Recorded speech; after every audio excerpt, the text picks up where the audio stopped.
அனைவருக்கும் வணக்கம். Indian எக்கனாமியில் finance commission பற்றி இந்த வீடியோவில் டிஸ்கஸ் பண்ண போகிறோம். அதோடு சேர்த்து 16th ஃபைனான்ஸ் கமிஷனுடைய ரெக்கமெண்டேஷன்ஸும் இப்போ வெளியே வந்திருக்கு. 15th ஃபைனான்ஸ் கமிஷனை கம்பேர் பண்ணும்போது 16th ஃபைனான்ஸ் கமிஷன் சில மாற்றங்களை கொண்டு வந்திருக்காங்க. இதற்கு சப்போர்ட்டும் இருக்குது, எதிர்ப்பும் இருக்குது. இது எல்லாத்தையும் நம்ம ஒவ்வொன்றா பார்ப்போம். ஒருவேளை நீங்கள் ஐஏஎஸ் ஆஸ்பிரண்ட்டாக இருக்கீங்கன்னா இந்த வீடியோவில் நான் டிஸ்கஸ் பண்ணுற எல்லா பாயிண்ட்ஸையும் நோட்ஸ் எடுத்து வச்சுங்க. எக்ஸாமுக்கு ரொம்ப ஹெல்ப்ஃபுல்லாக இருக்கும். முதல்ல ஃபைனான்ஸ் கமிஷன் இந்த பாடியை பற்றி பார்த்துருவோம். Finance commission constitutional body and quasi judicial body. Constitutional பாடி அப்படின்னா என்னென்னா, இந்தியன் கான்ஸ்டியூஷன் இருக்கு இல்லையா, இதிலிருந்தே இந்த அமைப்பு உருவாகும்.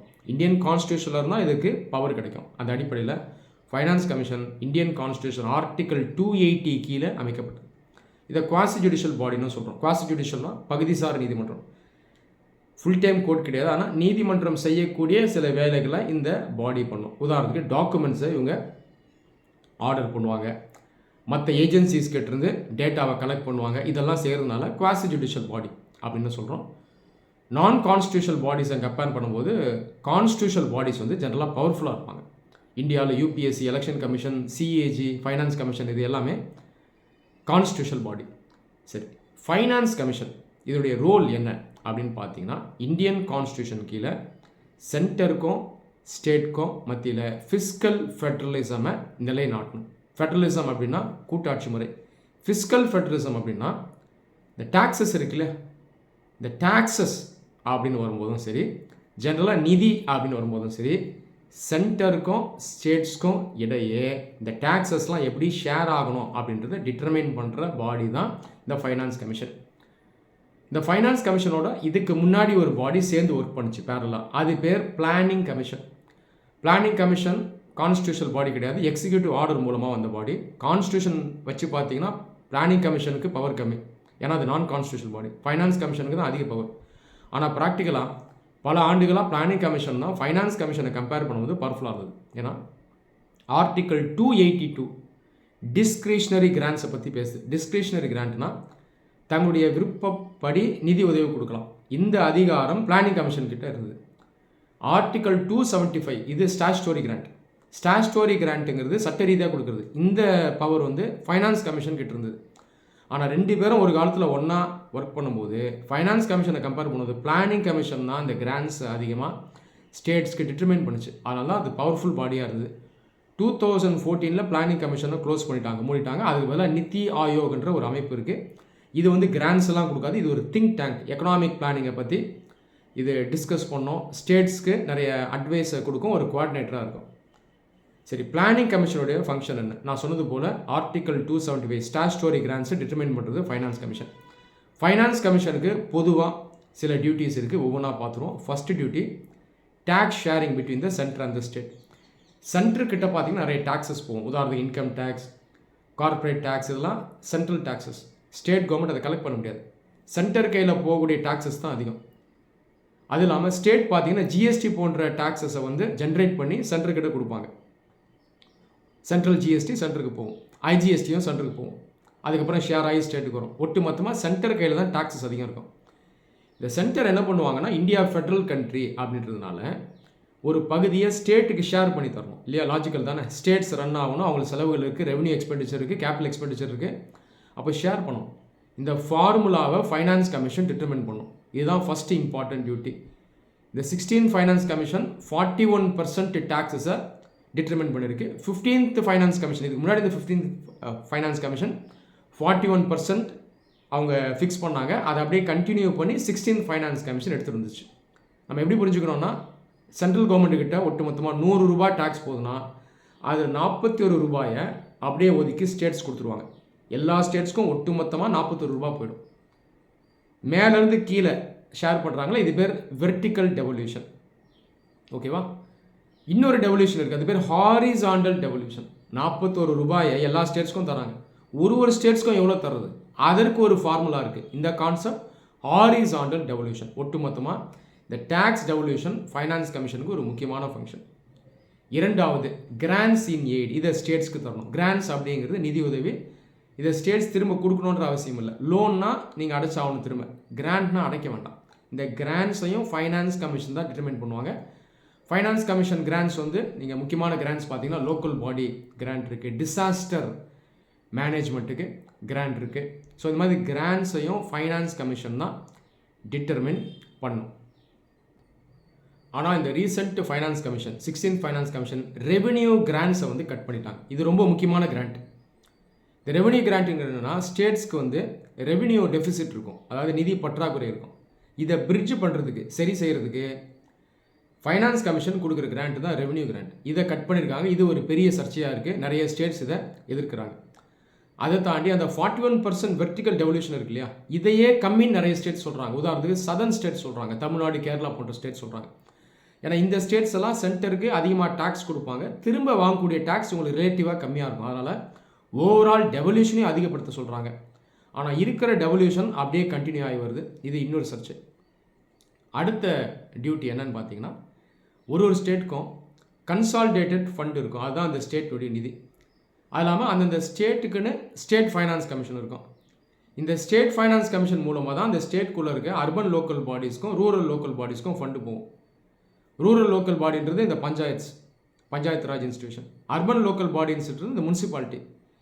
இந்த ஸ்டேட் லெவலில் இருக்கக்கூடிய ஸ்டேட் ஃபைனான்ஸ் கமிஷன் இருக்காங்க இல்லையா, அவங்கள நீங்கள் ஸ்ட்ரெங்தன் பண்ணணும், இந்த லோக்கல் பாடிஸ்க்கும் நீங்கள் ஃபண்டு ப்ராப்பராக கொடுக்கணும் அப்படின்றதையும் ஃபைனான்ஸ் கமிஷன் பார்த்தீங்கன்னா வற்புறுத்தும். இந்த ஃபைனான்ஸ் கமிஷன் ரிலேட்டிவ்லி பவர்ஃபுல் பாடி.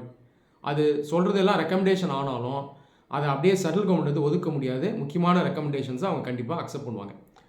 இப்போது ரீசெண்ட் ரிப்போர்ட்டுக்கு வருவோம். 16th finance commission time period 2026 to 31, 5 வருடங்களுக்கு இந்த ஃபைனான்ஸ் கமிஷன் இந்த டேக்ஸ் டெவல்யூஷன் கிராண்ட்ஸ் இதெல்லாம் டிட்டர்மைன் பண்ணியிருக்காங்க. இதில் எது முக்கியமாக பார்க்கணுன்னா இந்த ஹாரிசாண்டல் டெவல்யூஷன் பார்க்கணும். 41% டேக்ஸை வாங்குறாங்க, ஆனால் ஸ்டேட்ஸ் மத்தியில் எப்படி பிரித்து கொடுக்குறாங்க அதை பார்த்தோம்னா இந்த க்ரைட்டீரியா ரீசெண்டாக மாறி இருக்கு. அது என்னங்கிறத பார்த்துருவோம். முக்கியமான ஏரியாஸ் நம்ம பார்ப்போம். Income distance 15th finance commission 45% கொடுத்துருந்தாங்க. இன்கம் டிஸ்டன்ஸ்ன்றது ஒரு ஸ்டேட் இருக்குன்னா அந்த ஸ்டேட்னுடைய இன்கமையும் மேக்ஸிமம் இன்கம் எந்த ஸ்டேட்டுக்கு இருக்கோ அதையும் கம்பேர் பண்ணுவாங்க. இப்போ இந்தியாவில் அதிகமாக இன்கம் இருக்க ஸ்டேட் வந்து மகாராஷ்டிரா, சிக்கிமும் இருக்குது. சிக்கிமுடைய அந்த டேக்ஸ் டெவல்யூஷனை எப்படி ஃபைனான்ஸ் கமிஷன் டிட்டர்மின் பண்ணோன்னா அதை மகாராஷ்டிராவோட கம்பேர் பண்ணும். அதை வச்சு அந்த டிஃப்ரென்ஸ் எடுத்துக்கிட்டு இவங்க இந்த அளவுக்கு வீக்காக இருக்காங்கன்னு சொல்லி அதுக்கு ஏற்ற மாதிரி ஃபண்டு கொடுக்கும். இதற்கு 45% வெயிட்டேஜ் இருக்குது. இது ரொம்ப முக்கியமான க்ரைட்டீரியா. இது ஒரு பெரிய சர்ச்சை. என்னென்னா அதிகமாக இன்கம் ஜென்ரேட் பண்ணுற ஸ்டேட்ஸ் என்ன சொல்கிறாங்கன்னா, எங்களுக்கு இது பாதிப்பாக இருக்குது, நாங்கள் அதிக இன்கம் கொடுக்குறோம். இன்கம் கம்மியாக இருக்க ஸ்டேட்ஸ் வந்து இன்கம் டிஸ்டன்ஸ் ஃபார்முலா வச்சு அவங்க அதுக்கப்புறம் அதிகமாக டேக்ஸஸை திரும்ப வாங்கிக்கிறாங்க, அவங்களுக்கு டேக்ஸ் ஷேரிங் அதிகமாக கிடைக்குதுன்ற குற்றச்சாட்டை வைக்கிறாங்க. ஆனால் இன்கம் டிஸ்டன்ஸ்ன்றது முக்கியமான க்ரைட்டீரியா. 16th ஃபைனான்ஸ் கமிஷனில் இது பெருசாக மாற்றப்படலை. 45%ன்றது 42.5 ஆகியிருக்காங்க. அப்போ அந்த குற்றச்சாட்டு மேற்கொண்டு இருக்குது. ரெண்டாவது க்ரைட்டீரியா பாப்புலேஷன். ஒரு ஸ்டேட்டுடைய பாப்புலேஷனை வச்சு ஹாரிசாண்டல் டெவல்யூஷன் பண்ணுவாங்க. 15th ஃபைனான்ஸ் கமிஷனில் 15% இருந்தது, 16th லைட்டாக இன்க்ரீஸ் ஆகிருக்கு, 17.5 ஆகிருக்கு. இதுவுமே ஒரு பெரிய வித்தியாசம் கிடையாது. அது இல்லாமல் ஏற்கனவே நார்த் இந்தியன் ஸ்டேட்ஸில் பாப்புலேஷன் அதிகம், அவங்க பேக்வர்டாகவும் இருக்காங்க, அதனால் ஆல்ரெடி டேக்ஸ் அதிகமாக வாங்குறாங்க அவங்க டெவல்யூஷன் கீழே. இப்போ பாப்புலேஷனுக்கு அதிகம் கொடுத்துருக்கனால அவங்களுக்கு கொஞ்சம் அதிகமாகவும் போகும். மூணாவது டெமோகிராஃபிக் பெர்ஃபார்மன்ஸ். டெமோகிராஃபிக் பெர்ஃபார்மன்ஸ்ன்றது ஒரு ஸ்டேட் எந்தளவுக்கு மக்களினுடைய அந்த பாப்புலேஷனை குறைச்சிருக்கோ அதற்கு ஒரு ரிவார்டு தான் இந்த டெமோகிராஃபிக் பெர்ஃபார்மன்ஸ்ன்ற இந்த வெயிட்டேஜ். இது வந்து 12.5% இருந்தது 15th ஃபைனான்ஸ் கமிஷனில். 16th ஃபைனான்ஸ் கமிஷனில் குறைச்சிருக்காங்க 10%. அடுத்தது ஏரியா. 15th ஃபைனான்ஸ் கமிஷனில் 15%, 16th ஃபைனான்ஸ் கமிஷனில் 10%. ஸ்டேட்டுடைய ஏரியா இருக்குது பாருங்கள், அதை வச்சு மட்டும் டிட்டர்மைன் பண்ணுறது இதுவும் சர்ச்சைக்குரியது. இப்போ ராஜஸ்தான் பாருங்கள், இந்தியாவிலே பெரிய ஸ்டேட் ராஜஸ்தான் தான், ஆனால் ஜனத்தொகை ரொம்ப கம்மி. இப்போ இந்த மாதிரி முரண்பாடுகளும் இருக்குது. Area, population, demographic performance, income distance இதெல்லாம் தொடர்ந்து ஒரு டிபேட்டுக்கு உள்ளாயிட்டே இருக்குது. Next criteria forest. நான் சொல்கிறதெல்லாம் க்ரைட்டீரியா, அதுக்குள்ளே வெயிட்டேஜ் மட்டும் மாறுது 15லேருந்து 16 வரும்போது. ஃபாரஸ்ட் பொறுத்த வரைக்கும் ஃபிக்ஸ்டாக இருக்குது 10%, இந்த முறையும் 10%, இதில் மாற்றம் இல்லை. சரி, எதில் பெரிய மாற்றம்னு பார்த்தீங்கன்னா ஒரு ஏரியாவில் பெரிய மாற்றம் இருக்குது. டேக்ஸ் அண்ட் ஃபிஸ்கல் எஃபர்ட்னு ஒரு தனி க்ரைட்டீரியா இருந்தது 15th எஃப்சியில். 2.5% அதுக்கு வெயிட்டேஜ். ஒரு ஸ்டேட் எந்தளவுக்கு டேக்ஸை அதிகமாக ஜென்ரேட் பண்ணுதோ, கலெக்ட் பண்ணுதோ அதற்கு ஒரு ரிவார்டு தான் இது. அது ரொம்ப கம்மியாக தான் வச்சுருந்தாங்க, 2.5% வச்சுருந்தாங்க. இது ஒரு பெரிய சர்ச்சையாச்சு. ஏன்னா நிறைய டேக்ஸ் ஜென்ரேட் பண்ணுற ஸ்டேட் என்ன சொல்லுவாங்கன்னா, நாங்கள் உழைக்கிறோம், டேக்ஸ் கலெக்ட் பண்ணுறோம், இதுக்கு 2.5% தான் வெயிட்டேஜ் இருக்குது அப்படின்னு சொல்லிட்டு இருந்தாங்க. இப்போ 16th ஃபைனான்ஸ் கமிஷன் அந்த வெயிட்டேஜை எடுத்துட்டாங்க. அந்த 2.5 கூட இல்லை. அதற்கு பதிலாக ஒரு புது க்ரைட்டீரியா வந்திருக்கு, கான்ட்ரிபியூஷன் டு ஜிடிபி. ஒட்டுமொத்தமாக இந்தியன் ஜிடிபிக்குள்ளே ஒரு ஸ்டேட்டும் கான்ட்ரிபியூட் பண்ணணும். இன்னும் சிம்பிளாக சொல்லணும்னா எல்லா ஸ்டேட்ஸோட ஜிடிபியும் ஆட் பண்ணால் இந்தியன் ஜிடிபி வந்துடும். இப்போ இதை ஒரு புது க்ரைட்டீரியாவை கொண்டு வந்திருக்காங்க. இதற்கு 10% வந்து வெயிட்டேஜ் கொடுத்துருக்காங்க. இது ஒன்று தான் ஒரு பெரிய சேஞ்சாக இருக்குது. டேக்ஸ் அண்ட் ஃபிஸ்கல் எஃபர்ட்ஸ் போனாலும் தமிழ்நாடு, மகாராஷ்டிரா, கர்நாடகா, குஜராத் போன்ற ஸ்டேட்ஸ்க்கு ஜிடிபி வச்சு பார்க்கும்போது அவங்க அதிகமாக கான்ட்ரிபியூட் பண்ணுறாங்க. அவங்களுக்கு ஒரு ரிவார்டாக இந்த சேஞ்சை நம்ம பார்க்கலாம். அப்போது சமரைஸ் பண்ணணும் அப்படின்னா இந்த கான்ட்ரிபியூஷன் டு ஜிடிபி அப்படிங்கிறது தான் ஒரு பெரிய சேஞ்சாக இருக்குது. ஆனால் இதுலேயும் பார்த்தீங்கன்னா இந்த 2.5% ஏற்கனவே இந்த டேக்ஸ் அண்ட் ஃபிஸ்கல் எஃபர்ட்ஸை அவங்க எடுத்துட்டாங்க. ஏரியா இது பொறுத்த வரைக்கும் 15%லேருந்து 10%ஆக குறைச்சிருக்காங்க. இது ஒரு பாசிட்டிவ் சேஞ்சாக பார்க்கலாம். ஏன்னா ஏரியா வச்சு மட்டும் நம்ம வந்து டிட்டர்மைன் பண்ண முடியாது. மற்றபடி பார்த்தோன்னா பெருசாக வித்தியாசம் இல்லை. இன்னும் ஒரு பெரிய ட்ராபேக் என்னென்னு பார்த்தீங்கன்னா இன்கம் டிஸ்டன்ஸுக்கு அதிகமாக வெயிட்டேஜ் கொடுத்துட்டே இருக்காங்க. இது என்ன ஆயிடுதுன்னா நிறைய ஸ்டேட்ஸ்க்கு ஒரு மெத்தனை போக்கு ஏற்படுது. இன்கம் டிஸ்டன்ஸை வச்சு நம்ம இன்கம் கம்மியாக இருந்தாலும், அதாவது எக்கனாமிக்காக பேக்வேர்டாக இருந்தாலும், இந்த ஃபார்முலா மூலமாக நம்ம அதிகமாக டேக்ஸை வாங்கிடலாம் அப்படின்ற அடிப்படையில் அவங்க தொடர்ந்து போகிறாங்க. டேக்ஸ் அண்ட் ஃபிஸ்கல் எஃபர்ட்ஸை அதோட எடுக்க மாட்டாங்க. இப்போ ஃப்யூச்சரில் இந்த இன்கம் டிஸ்டன்ஸ் க்ரைட்டீரியாவை ரேஷனலைஸ் பண்ணணும். இது இன்னும் குறைக்கணும். டேக்ஸ் அண்ட் ஃபிஸ்கல் எஃபர்ட்ஸ் இது அதிகப்படுத்தலாம். அதே நேரத்தில் பின்தங்கிய ஸ்டேட்ஸை அப்படியே நம்ம விட்டுறவும் கூடாது. அவங்களுக்கு என்ன பண்ணலாம்னா ரெவென்யூ கிராண்ட்ஸை கொடுக்கலாம். ஸோ இப்படி ஒரு அப்ரோச்சை, ஒரு ஹோலிஸ்டிக் அப்ரோச்சை, ஜஸ்ட் அப்ரோச்சை, அதாவது ஒரு நியாயமான அப்ரோச்சை இந்தியாவுக்குள்ளேயே முன்னேறிய மாநிலங்களுக்கும் பின்தங்கிய மாநிலங்களுக்கும் 2 பேருக்கும் ஈக்குவலாக பெனிஃபிட் ஆகிற மாதிரி, யாரும் எக்ஸ்ப்ளாய்ட் ஆகாத மாதிரி ஒரு ஃபார்முலாவை கொண்டு வராங்க, ஒரு காம்ப்ரமைஸை கொண்டு வராங்க அப்படின்னா அது பெட்டராக இருக்கும். இந்தியாவில் பிரச்சனைனா ஸ்டேட்டுடைய சிஎம்ஸ் பார்த்தீங்கன்னா குற்றச்சாட்டு வைக்கிறாங்க சென்டர் எதிர்த்து. ஆனால் அந்த inter state council meeting, zonal council மீட்டிங்லாம் அந்த ஃபைனான்ஸ் கமிஷனை பற்றி அந்தளவுக்கு அவங்க பேசுறதில்ல. பேசுகிறாங்க ஆனால் பத்தாது. இது தொடர்ந்து பேசணும். எலெக்ஷன்ஸ் வரும்போதும் சொல்லணும், நாங்கள் சென்ட்ரல் ஆட்சிக்கு வந்தோம்னா இந்த ஃபைனான்ஸ் கமிஷனில் இருக்கக்கூடிய இந்த ஃபார்முலாவை ட்வீக் பண்ணுறதுக்கு, அதாவது மாற்றுறதுக்கு நாங்கள் வந்து முயற்சிகள் எடுப்போம் அப்படின்னு சொல்லணும். அதையும் பார்த்தீங்கன்னா பெருசாக யாரும் சொல்கிறதில்ல. இந்த மாதிரி ஒரு ட்ராபேக் இந்தியன் பாலிடிக்ஸில் இருக்குது. அதை தாண்டி சென்டரும் பார்த்தீங்கன்னா இந்த ஃபைனான்ஸ் கமிஷனில் நாங்கள் வந்து சேஞ்சஸை கொண்டு வருவோம் அப்படின்றது அவங்க எலெக்ஷன் டைமில் சொல்கிறதில்ல.